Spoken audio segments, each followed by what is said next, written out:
This dad has a strange habit. Imagine this is an idea. While building on it, he thinks of another great idea. While working on it, he thinks of a new great idea.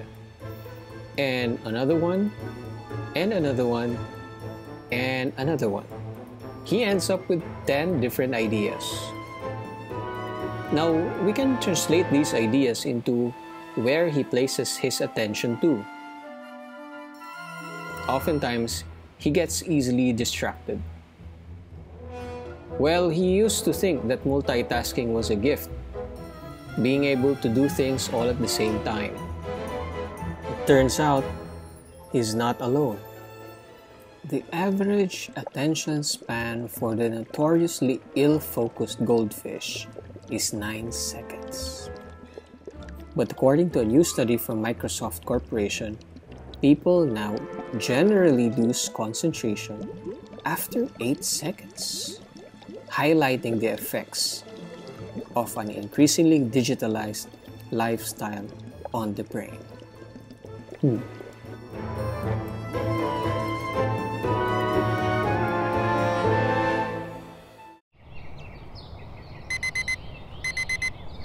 It's a new day. Of all great ideas he could think of, this dad decides to read a book. This is not just an ordinary book. He picked something significant, something purposeful, something elegant. But books are his nemesis. Yep. He doesn't like books, especially the thick ones. In fact, he has not finished reading a book unless it's a textbook. So how can someone like him successfully reach the goal? This dad comes across a technique called the Pomodoro. Ideally, he should be reading for 25 minutes, rests for 5 minutes, reads again for 25 minutes, and so on. It is designed to break down your tasks and attention and allows for periodic rest. But since this dad has other tasks for the day, he tweaks what he learned by setting the timer to 30 minutes per day.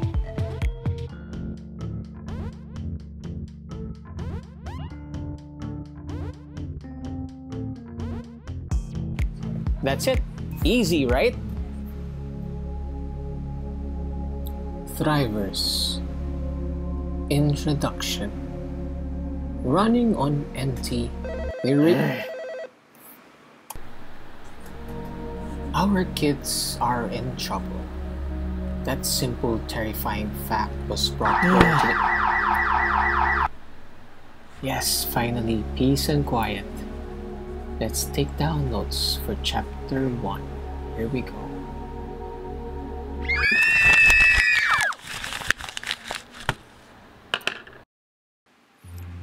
It wasn't really easy for him at first. Maybe he was so used to being distracted all the time. But this dad was steadfast, and for the next couple of days, he continued to build on this habit. He found time that is generally peaceful, either in the morning or late at night, when his mind was clear of things to do. Music helped him a lot. In his case, playing slow jazz or chill hop, although some prefer silence. He also writes down an idea when it passes through his head, so he always keeps a piece of paper beside him, so that just in case it doesn't linger, but instead he writes it down so he can focus on what he is doing. He also uses a pencil to highlight important words, or he writes notes on the book itself to keep him focused. And lastly, he allots a space where he can't be distracted. He also informs the people around him that he is studying or reading. So what happened in the end? Well, this experiment started October 10 and it ended November 2. That's 23 days, roughly 11 pages per day. So yes, he was able to finish the book. And he learned that he can use this concept for other things like studying or doing projects or generally trying to reach big goals.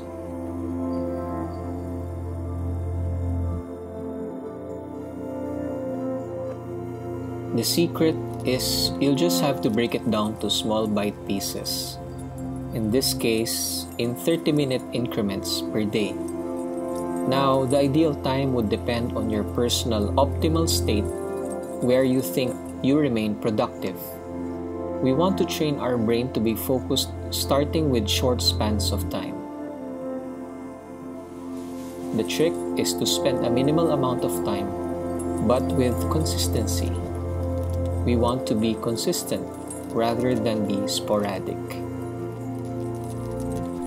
So there, I hope you picked up something from this episode, and I invite you to subscribe to this channel. Again, this is Eric, and together, we will survive and thrive in this pandemic. Kaya natin to.